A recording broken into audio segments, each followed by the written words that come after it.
اللہ نے اہل بیت کی طہارت کا اعلان کیا۔ اعلان اور ہوتا ہے، ایجاد اور ہوتا ہے۔ ایک شخص نے آ کر میرے معصوم امام سے کہا، مولا آیت تطہیر کے نازل ہونے کے بعد اہل بیت پاک ہوئے؟ یہ 9 ہجری کی آیت ہے، سرکار 1 سال بعد رحلت فرما جائیں گے۔ یہ آیت 9 ہجری کی ہے، آیت مباہلہ اور آیت تطہیر۔ آیت تطہیر کے نازل ہونے کے بعد اہل بیت پاک ہوئے؟ میرے معصوم امام کی پیشانی پر بل آ گیا۔ حضرت نے فرمایا، یہ سوال تم نے کیسے کر دیا؟ اگر آیت تطہیر کے نازل ہونے کے بعد اہل بیت پاک ہوئے تو سورہ توحید کے نازل ہونے کے بعد اللہ ایک ہوا ہے۔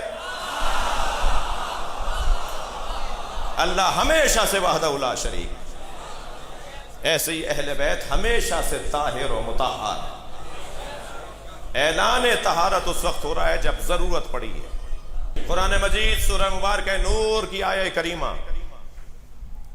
بیت کا گھر بات کی ہے میں نے، اہل بیت کی بات کی ہے، بیت کی بات ہو رہی ہے۔ ایک آیت بیت سے متعلق سن لیجئے۔ فی بیوت اذن اللہ ان ترفع ویذکر فیہا اسمہ، ان گھروں کو تعمیر کرو۔ فی بیوت اذن اللہ ان ترفع، جن گھروں میں اللہ کا نام لیا جاتا ہے، اللہ کا ذکر کیا جاتا ہے، ان گھروں کو بلند کرو، تعمیر کرو، سجاؤ سنوارو، گراؤ نہیں، منہدم نہیں کرو، ان گھروں کو مٹاؤ نہیں۔ قرآن پکار کے کہہ رہا ہے جن گھروں میں اللہ کا نام لیا جاتا ہے ان گھروں کو تعمیر کرو، ان گھروں کو بناؤ، ان گھروں کو سنوارو، اپنے گھر سے زیادہ ان گھروں کو اچھا بناؤ جس میں اللہ کا نام لیا جاتا ہے۔ فی بیوت اذن اللہ ان ترفع ویذکر فیہا اسمہ، جب یہ سورہ نور کی آیت نازل ہوئی، سرکار نے اصحاب کو بتایا کہ اللہ نے یہ پیغام نازل کیا ہے کہ ان گھروں کو تعمیر کرنا ہے جن گھروں میں اللہ کا نام لیا جاتا ہے۔ تو ایک صحابی محترم کھڑے ہو گئے رضی اللہ تعالیٰ عنہ، کہا یا رسول اللہ، وہ کون سے گھر ہیں کہ جنہیں تعمیر کرنا ہے؟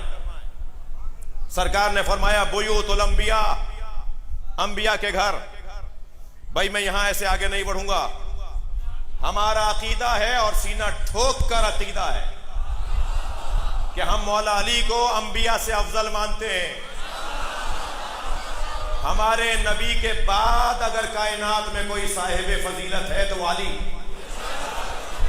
ہمارے پاس دلائل ہیں، دلیل سنو۔ اب سے 3 سال پہلے ماہ مبارک رمضان میں ایک ٹی وی چینل پر یہ بحث آ گئی، ہمارے ایک عالم دین نے یہ گفتگو کی تو فوراً شور مچا اور آپ کی راول پنڈی میں ایک FIR بھی کٹ گئی توہین انبیاء کی، اور FIR اس بنیاد پہ کٹی۔ پھر طالب رضوی سے کہوں گا کہ یہ ذرا تحقیق تو کیجئے، ایک ہی تھانہ راول پنڈی کا FIR ہے، کیوں کاٹتا ہے؟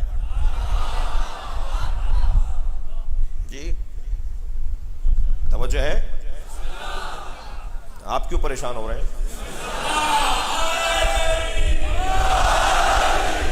میرا تو سوال ہے۔ FIR کٹ گئی کہ جی جو یہ کہے گا کہ علی مولا انبیاء سے افضل ہیں وہ توہین انبیاء کر رہا ہے اور اس میں توہین انبیاء کی سزا لگے گی اور FIR کٹے گی۔ پہلے تو میں آپ سے گزارش کروں، آپ سے کہہ کر کسی اور سے کہہ رہا ہوں کہ یہ FIRوں کی بیلنس پالیسی اچھی نہیں ہے۔ یہ پاکستان کے حالات کو مزید بدتر اور مزید مقدر کرنے کی طرف ایک نامناسب اور غیر معتدل عمل ہے۔ کنٹرول کریں۔ ہمارا بھی حال آپ کو پتا ہے، ہم اگر بکتے ہیں تو صرف عزاداری کے لیے بکتے ہیں،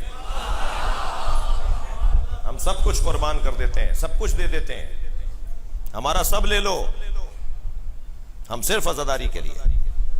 اس ملک میں ہمارا صرف ایک مطالبہ ہے، ہمیں رونے دو۔ یہ جو جلوس پر تبصرے ہوتے ہیں نا کہ جلوس نہیں نکلنے دو، جلوسوں کو روکا جائے، اس کا سبب بتا دوں؟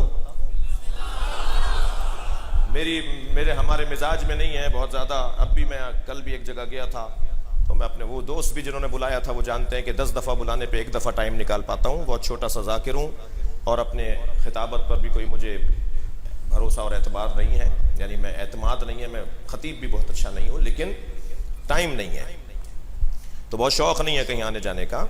مگر ایک دفعہ ایسے ہی ہم ایک نشست میں تھے تو بحث ہونے لگی کہ یہ جلوس فلاں روڈ سے گزر کر فلاں گلی میں جائے گا اور پھر کچھ دیر کے بعد کوئی 15-20 منٹ کے بعد دوبارہ روڈ پر آ جائے گا. تو اس گلی میں رہنے والوں میں ایک مفتی صاحب تھے, وہ کہنے لگے ہماری گلی میں جلوس نہیں آئے گا. تو جو ڈپٹی کمشنر صاحب وہاں بیٹھے تھے انہوں نے کہا مولانا 20 منٹ کی بات ہے, جائیں گے اور پھر دوبارہ, وہ پرانا روٹ ہے جی, 70 سال سے 80 سال سے کرتے آ رہے ہیں, پاکستان بننے سے پہلے کے جلوس ہیں اس ملک میں. جب یہ راجہ بازار کا مسئلہ ہوا تھا نا, اس وقت بھی یہ زبانیں چلی تھیں جیسے اب چلنے لگی ہیں. تو اس وقت میں بھی ہمارے بزرگوں نے ایک بڑا حسین جملہ کہا تھا, اور وہ جملہ یہ کہا تھا کہ یہ بازار نہیں تھا مگر جلوس تھا. تو اگر تمہیں کسی چیز کو کہیں اور لے جانا ہے تو بازار لے جاؤ, جلوس نہیں جائے گا. ایک بات. دوسری بات یہ کہ جب یہ کہتے ہو نا کہ جلوسوں کو شہر سے باہر بیابانوں صحراؤں میں کوئی جگہ دے دو ان لوگوں کو ماتم کرنے کے لیے اور جلوس نکالنے کے لیے, تو میرا تو موٹا سا سوال ہے, میں نے اس وقت بھی ایک رسانے پر کہا تھا, پھر تکرار کر رہا ہوں کیونکہ وہ باتیں دوبارہ دہرائی جا رہی ہیں. اور یہ بھی میں آپ سے کہہ دوں کہ کچھ ہی مدت کے بعد پاک فوج کے ایک سربراہ نے آ کے بتایا کہ کیا ہوا تھا, کیا ہوا تھا. خود ہی کالے کپڑے پہن کر اپنے مدرسے پہ حملہ کر رہے تھے جی.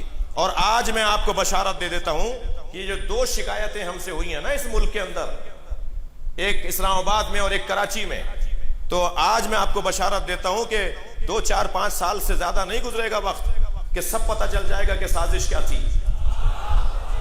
تم نے کل بھی خود بنایا, پورا ڈیزائن کیا, پورا ماحول بنایا اور ہمارے خلاف ماحول بنا دیا, اور اب بھی تم نے خود بنایا ہے اور ہمارے خلاف ماحول بنا رہے ہو.